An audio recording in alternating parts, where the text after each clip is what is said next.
The last time I was here, I took everyone through our digital strategy, where we're starting with the platforms, where we're going to around our smart destination, and I committed then to come back and give an update. So I'll spend a couple of minutes just remind you about what the project is, a couple of minutes remind you about what the strategy is, and then allow you to see our digital twin in action.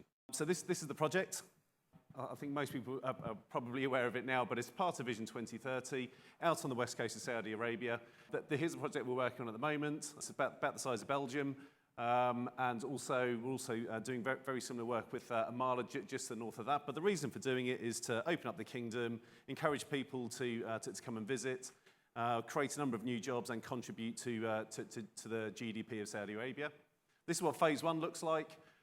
So we've got all sorts of different kinds of assets there. If you have a look at some of the hotels, you'll see the key count. So, for example, Shebara 73 keys. That means there's 73 rooms. So there's probably more rooms in this hotel than you'll see in phase one. So we're very much focused on hyper luxury, very much focused on sustainable development. We're really encouraging people to come and enjoy the natural environment there. So a lot of people focus on the ones that are over the water and out by the coast. I mean, it is absolutely stunning. Certainly my favourite ones are probably more inland, southern dunes and Desert Rock, where we're building inside a rock, is absolutely stunning. A little bit more information on the types of projects that we're doing. But what I'll go on to is this slide. I think this is probably one of the more important ones to explain why digital is so important to what we're doing. So we're trying to set new standards for sustainable development. The area there, the natural environment, is absolutely stunning. So I was there last year, took my family to go and see it. It was, it was like nothing you've ever experienced before. Lots and lots of endangered species. It's absolutely, a lot of it is absolutely untouched. So I would, if you get the chance, I really would recommend that you go out and see it. So the challenge for us is how do we make that accessible to everyone without damaging the environment that's there through our activities of creating these assets? Because A, it's the right thing to do, but B, if we end up destroying it, we're going to destroy our product. So there's a few things that I'd like to draw your attention to. What seemingly small things are actually big things. So having no single-use plastics.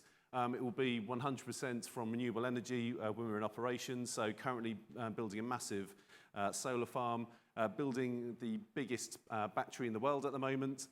This one I particularly like, so 30% net positive conservation benefit. So it's not just about not destroying the area, it's about trying to make an improvement there. But the reason why this feeds into the digital work that we're doing, if you look over here, it clearly says it in our principles and the vision of our organisation, adopting and developing pioneering technologies that optimise operational efficiencies and using research, data and technology to make informed decisions. The reason for digital delivery and the reason for creating the digital twin and how that feeds into smart destination is not just because it's a nice thing to do, it's because it's actually what our product is. So it becomes very easy then, relatively easy then, to deploy this on the project, this types of thinking in the project, because it's actually part of our strategy.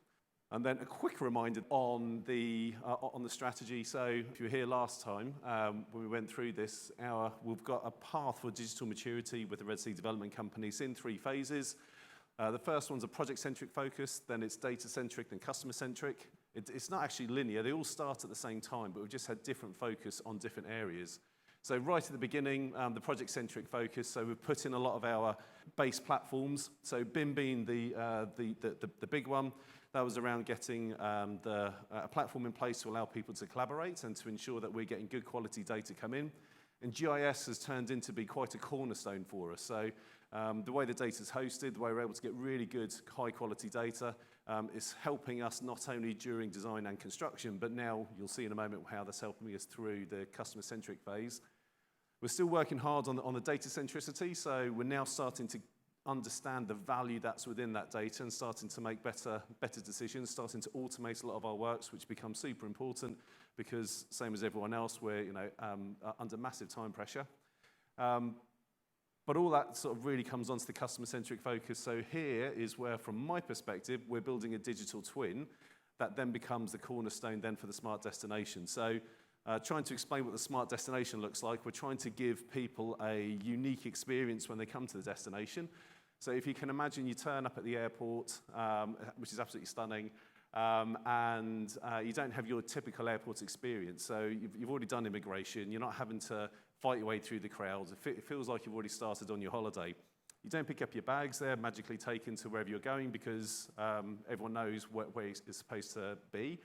The autonomous vehicle takes you to your hotel. You don't need to check in and go through those formalities because everyone's expecting you. They know who you are, and you can go to your room, and your bags are magically there. And straight away, you're starting to experience the different things that you can do at the destination, probably in touch with some of the things that's going on in the environment. So that's the smart destination, which is quite a lofty ambition. From a digital delivery perspective, we're creating some of the parts of that. So one of the key ones is the digital twin. And what how we're working with the Smart Destination team is we're trying to put some of those technologies and some of those digital twin aspects in place during construction so that we can get some benefit of that whilst we're creating the assets, but then also be the pilot then for Smart Destination. The key example for that is our Smart Workforce Locator project, where we have put technology out on our project to track where people and vehicles are. And why that's a pilot then for Smart Destination is once we've got guests coming to the destination, we'll also be tracking our autonomous vehicles on site to make sure that they're in the right place, but then also making sure people are having the right kinds of experiences. But we're doing that in construction so we get benefit now and test some fairly new technologies within the kingdom to ensure that it works. So some of the examples here, I think it's still the largest IoT network in the Middle East, huge construction area. Monitoring we'll be monitoring over 36,000 workers and 3,000 vehicles.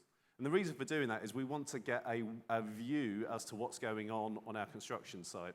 So we can very quickly go to one place and see exactly what's going on. The benefits from that, as I'm sure you can imagine, one's around security, so that our security teams know what is happening, and they can quickly go to an area if they, as required.